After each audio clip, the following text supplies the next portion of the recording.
بسم اللہ الرحمن الرحیم۔ سامعین کرام، آج کا موضوع ہے پنجتن پاک علیہ السلام کا ایسا طریق ساز مناظرہ جس میں اللہ کے سچے نمائندوں کی فتح ہوئی۔ اہل نجران نے ایسی عزت دی دختر رسول صلی اللہ علیہ وآلہ وسلم کو کہ امت حضرت محمد صلی اللہ علیہ وآلہ وسلم نے بھی نہ دی۔ میدان مباہلہ میں علماء نصارہ کا دعویٰ تھا کہ تین خدا ہیں۔ اللہ تعالی ارشاد فرماتا ہے، ترجمہ: اے رسول صلی اللہ علیہ وآلہ وسلم، جب یہ نصارہ تمہاری رسالت کو اور میری توحید کو نہیں مانتے اور وہی خدا تین کی رٹ الاپتے ہیں، تم ان سے کہو کہ ہم اپنے بیٹوں کو لاتے ہیں اور تم اپنے بیٹوں کو لاؤ، ہم اپنی بیٹی کو لے کر آتے ہیں اور تم اپنی بیٹیوں کو لے کر آؤ، ہم اپنے بھائی کو لے کر آتے ہیں اور تم اپنے بھائیوں کو لے کر آؤ، اور خدا کی بارگاہ میں دعا کریں کہ جھوٹے لوگوں پر اللہ کی لعنت ہو۔ اہل عقل و خرد کے لیے اس آیت میں اللہ کی بے شمار نشانیاں ہیں۔ میدان مباہلہ نے علماء نصارہ کا دعویٰ تھا کہ تین خدا ہیں، ایک روح القدس، تو مریم بنت عمران علیہ السلام، اور تین عیسیٰ علیہ السلام ابن مریم علیہ السلام۔ حضرت رسول خدا صلی اللہ علیہ وآلہ وسلم نے فرمایا، جنہیں تم خدا کہتے ہو وہ سب اللہ کے بندے ہیں۔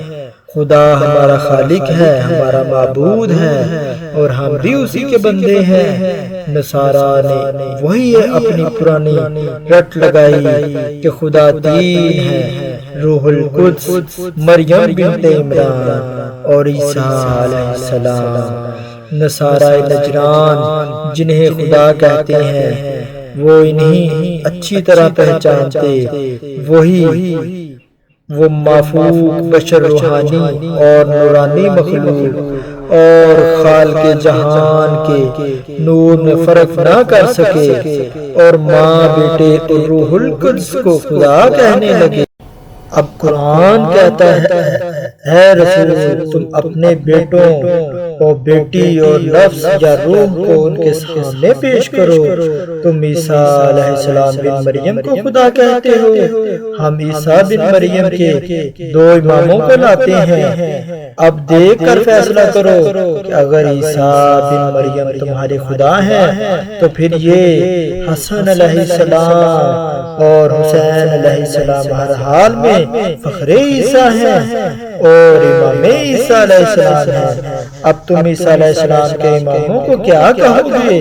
تم مریم بنت عمران کو خدا کہتے ہو، تو پھر یہ میری دختر ام ابیہا سلام اللہ علیہا فخر مریم ہے، تم اب انہیں کیا کہو گے؟ تم روح القدس حضرت جبریل کو خدا کہتے ہو، تو پھر یہ علی علیہ السلام تو وہ ہیں کہ جنہوں نے عالم نور میں جبریل علیہ السلام کو تسبیح حق کی تعلیم دی۔ اگر جبریل تمہارے خدا ہے تو پھر جبریل کے معلم علی علیہ السلام ولی خدا کو کیا کہو گے؟ مظہر صفات الہی اور قدرت الہی کی ہر شان کے جلووں کا جب میدان مباہلہ میں ظہور ہوا تو نصارہ کا عالم جاسلیق ان کے سامنے سر بر سجود ہو گیا اور اعلان کر رہے ہیں کہ عیسیٰ و مریم اور روح القدس خدا نہیں ہو سکتے۔ اگر ہم نے ان سے مباہلہ کیا تو ایک عیسائی بھی روئے زمین پر باقی نہیں رہے گا۔ وہ ہستیاں دیکھ رہا ہوں کہ اگر پہاڑ کی طرف اشارہ کر دیں تو وہ اپنی جگہ چھوڑ دے اور ان کے قدموں پر سر بسجود ہو جائے۔ اور مسلمانوں کے لیے اللہ کی یہ نشانی ہے کہ امام حسن اور امام حسین علیہ السلام رسول خدا صلی اللہ علیہ وآلہ وسلم کے فرزند ہیں۔ خدا حسن علیہ السلام کو رسول خدا کا فرزند کہتا ہے اور مسلمان انکار کرتا ہے اور اپنے ایمان کا دعویٰ بھی کرتا ہے۔ دوسری نشانی اس آیت میں یہ ہے کہ اللہ نے ایک بیٹی کے لیے جمع کا صیغہ استعمال کیا ہے۔ اب اگر رسول کی ایک سے زیادہ بیٹیاں تھیں تو پھر رسول اکرم صلی اللہ علیہ وآلہ وسلم انہیں میدان مباہلہ میں لے کر کیوں نہیں آئے اور ان کا حق رسول خدا نے ادا نہیں کیا گیا؟ لیکن ہمارا رسول وہ ہے کہ جس نے افراد بشر کو عدالت کا سبق سکھایا اور معیار عدالت بتایا۔ اس کا مطلب یہ ہے کہ اگر رسول صلی اللہ علیہ وآلہ وسلم کی کوئی اولاد اور ہوتی تو رسول اکرم صلی اللہ علیہ وآلہ وسلم اس کو مباہلہ کے میدان میں ضرور لے کر آتے۔ اب قرآنی انداز میں معلوم ہو گیا کہ رسول زادی سلام اللہ علیہ کی اللہ کی بارگاہ میں بڑی شان ہے۔ ذات وہاب کے لیے بارگاہ توحید سے جمع کے صیغہ کے لیے قالب میں خطاب ہوتا ہے۔ اس آیت میں مسلمانوں کے لیے تیسری اللہ کی نشانی یہ ہے کہ قرآن حضرت علی علیہ السلام کو نفس رسول کہہ رہا ہے۔ اب مسلمان قرآن کی مخالفت کیوں کرے؟ اس کو رسول خدا کا جانشین نفس خدا ہی کو ماننا ہوگا، اور اگر مسلمان نے نفس رسول کو رسول کا خلیفہ نہیں مانا تو قرآن چھوٹ جائے گا۔ اب چاہے کوئی حافظ قرآن بھی ہو تب بھی قرآن اس کے ساتھ نہیں ہوگا۔ یہ نفس رسول خدا دختر رسول کا شوہر ہے، اس میں بھی سیدہ کا شرف ہے۔ سیدہ کے فضائل کا بیان اس لیے ممکن نہیں ہے کہ سیدہ سلام اللہ علیہ ہر فضل اور شرف کے لیے اصل ہے، عین فضل ہے، عین شرف۔ خدا کے فضل کا نام سیدہ اور منازل شرف کا آسمان شرف ہے۔ سیدہ حضرت رسول خدا پنٹن پاک کو اس شان سے میدان مباہلہ میں لائے۔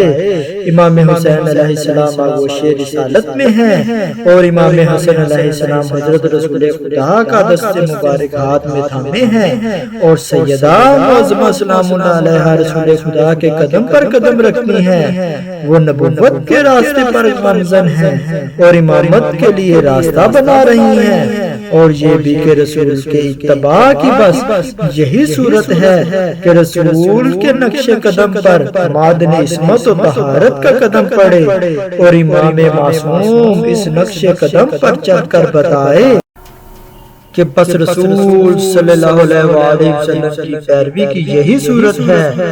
اب اگر کوئی اس طریقہ کے علاوہ رسول کی پیروی کرتا ہے تو وہ اپنا ایمان اور اسلام خراب کرتا ہے۔ اسی طرح رسول خدا صلی اللہ علیہ وآلہ وسلم فرماتے ہیں، جس چیز سے سیدہ غضبناک ہوتی ہیں میں بھی اس چیز سے غضبناک ہوتا ہوں۔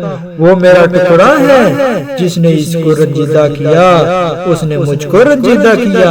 ہر دین اور مذہب میں کوئی نہ کوئی ایک مقدس خاتون ضرور ہے، اس کے تقدس کے خوف سے مومنین لرزتے ہیں۔ گویا اللہ تعالیٰ نے زن اور مرد جو خلق کیے ہیں وہ ان کے درمیان اللہ تعالیٰ کی آیت اور نشانی ہے۔